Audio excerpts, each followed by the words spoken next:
We are living literally in the political realm of our society a Saturday Night Live sketch. We're living a Saturday Night Live sketch sometimes with the way politics is. I mean, you just can't make this shit up. What am I talking about? Well, let's talk about the TV show Happy Days. You know that show that used to be played on ABC back in the 1970s and early 1980s. Um, the show that takes place in Milwaukee, Wisconsin, in the 1950s. Well, here it is. It lasted from 1974 to 1984, and I kind of think the Happy Days kind of was initially from the movie American Graffiti, and there was some kind of a pilot for the program in Love American Style. And in 1974, Happy Days was on the air, and it was a big hit. Um, and I liked the early episodes of Happy Days. I especially liked the first season of Happy Days because it was really detailed, and it really looked like it was the 1950s. The way they were groomed, and they were good about details. As the show went on over the years, they just discarded all the details, and it became a very silly show, and became a very campy and not at all too accurate depiction of the 1950s. And I know I sound silly, but it's just that sort of thing. I have an eye for this sort of thing, and it's a pet peeve of mine. But anyway, it was a program I liked when I was a kid. I enjoyed it. In fact, I remember everybody talked about Happy Days, and I remember wanting to be like the Fonz back then. I wanted a leather jacket. I wanted to, I was a kid. I wanted to be a badass kind of a leather jacket person, kind of like the 1950s. And my dad, who was in his 30s at the time, who lived as a teenager in the 1950s, told me, son, you don't want to do this. You do not want to, because I knew people like this in high school, and they were rough, and they were troublemakers, and they were always getting into all kinds of trouble with the law. They're not very good examples of people to follow. Anyway, for some reason I just remember that conversation with my dad, back in the 1970s, having a discussion about it. I was like 6, 7, and 8 years old at the time. But anyway, there's a character that was in the show. I mean, Ron Howard play. He was the original star of the show. Um, Richie Cunningham, and then eventually Henry Winkler, the Fonz. Hey, he became the star of the show, and the usual characters: Popsy, Joni, Ralph. Let's see. Some of the other characters on the show, the spinoffs that took place, like Laverne and Shirley, for example. Um, well, anyway, you had all these characters on the show, and there was one character on the show was the Fonz cousin that was eventually on the show. His name on the show was Chachi Arcola, played by the actor Scott Baio. He was supposed to be the cousin of the Fonz. Mm. Yeah, he was the cousin of the Fonz on Happy Days. He would eventually date Joni. That's Richie's younger sister, the Cunningham's daughter. And so, anyway, and that's how the show progressed as far as the character of Chachi and Joni were concerned. In real life, Scott Baio is a Republican. I don't care that he's a Republican, except for the context and the quote he did on a tweet that I'm going to get to in a second. I normally don't give a shit if a celebrity is a Democrat, a Republican, or whatever political what have you. I kind of think it's too tacky to mix politics and entertainment. And sometimes it's just really in your face about it and everything. So, and even the progressives in Hollywood, they're not they're like corporate progressives. They're kind of like corporate Democrats. They're it's not even so much them being liberal on social issues, but they're liberals in this sort of SJW sort of elitist sort of way that kind of runs counter to the true values of liberalism and social democracy. And I will probably go into that later on in another commentary. But let me get back to Scott Baio. Scott Baio, as I said, is a real life Republican. Don't give a shit normally.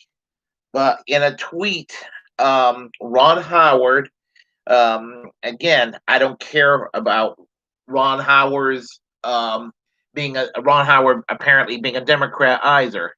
But the back and forth tweet here is where everything gets relevant. Ron Howard put out a tweet recently saying the most important elections in our lifetime is let's see, I can't even read my own writing. Let me read the tweet over here. Hold on one second. Let's see. He says the most important elections of our lifetime is right around the corner, and Wisconsin is a must-win state. So I'm thrilled to announce a hashtag Happy Days reunion to support Wisconsin Democrats on October 25th. Chip in any amount to attend wisconsindems.org/Happy Days. Scott Baio, the guy that played Chachi, he responded with a tweet saying, what a shame to use a classic show like Happy Days about Americana to promote an anti-American socialist. Hashtag shameful. Shameful? What? What is shameful is Scott Baio's ignorance. I mean, the level of ignorance. Why do I say that? Well, for starters, you got Donald Trump and Mike Pence, who are the Republican candidate in 2020. They're not running against a socialist.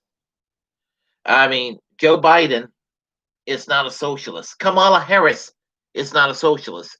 The Biden-Harris ticket are not a socialist team.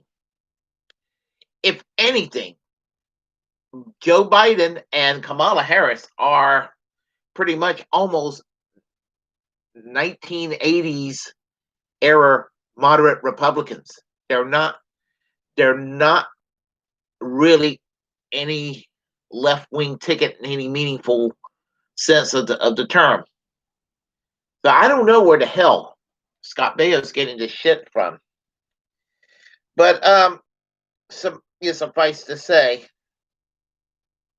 that there is the irony of that tweet is that the fact that during the 1950s, the city of Milwaukee, Wisconsin, had a socialist municipal government. Frank Zeidler was the mayor of Milwaukee, Wisconsin from 1948 until 1960. Milwaukee, Wisconsin ain't no stranger to socialism. In 1910, the first socialist got elected to the U.S. House of Representatives by the name of Victor Berger. Socialists have a strong tradition in Wisconsin. And Frank Zeidler, socialist, famous socialist mayor in Milwaukee. Victor Berger, an immigrant from the Austro-Hungarian Empire, um, immigrated in the late 19th century to Wisconsin. Was one of the founders of the old Socialist Party of America and became a socialist member of Congress in 1910 and served from 1910 roughly till the year 1929. There was a couple of years he was deprived of his congressional seat due to his opposition to the Great War in Europe, World War One. A little complicated history there. Very honorable man. He introduced old age pension, which we would know later on as Social Security today. Victor Berger is a very wonderful man. The mayor of Milwaukee, Wisconsin, Frank Zeidler, wonderful man, got reelected over and over again.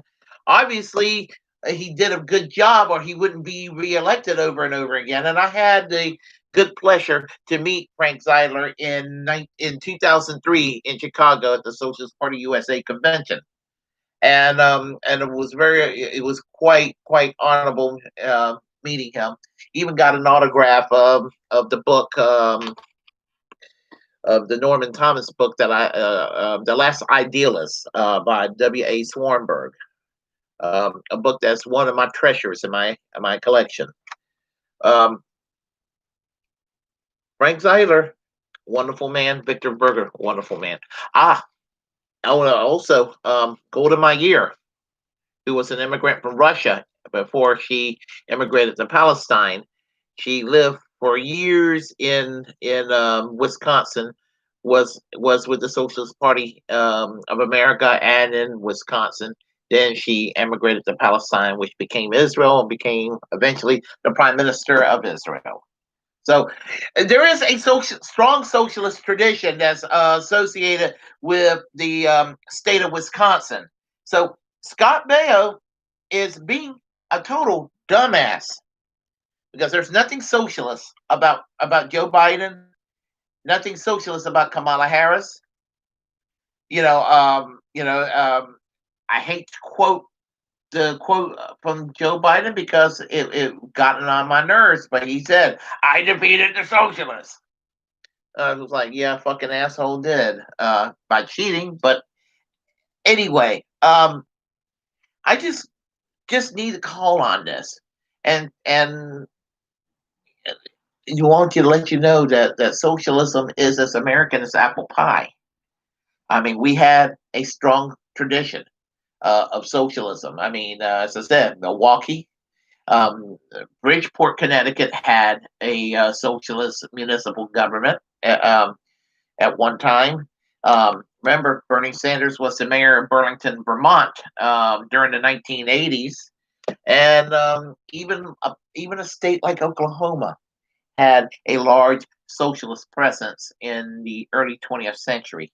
So we have it's a history that I'm very proud of, which is part of the reason why I talk on this program here about it. And as I said, I just wanted to make this very clear that that Scott Baio is pretty much a dumbass and needed to call on his bullshit. Anyway, if you like what you heard, press like and comment. If you were triggered, comment anyway. As a First Amendment absolutist, it's my duty to inform you that if you have a platform and you want to share your thoughts, or you just want to have a platform, go ahead and do it and utilize it, because we're all the muckrakers of our time. Share this content on this channel. Feel free to do so. And most importantly, subscribe. Help make us grow. And until next time, I am American Social Democracy. Peace, and Bernie Sanders for president in the year 2024.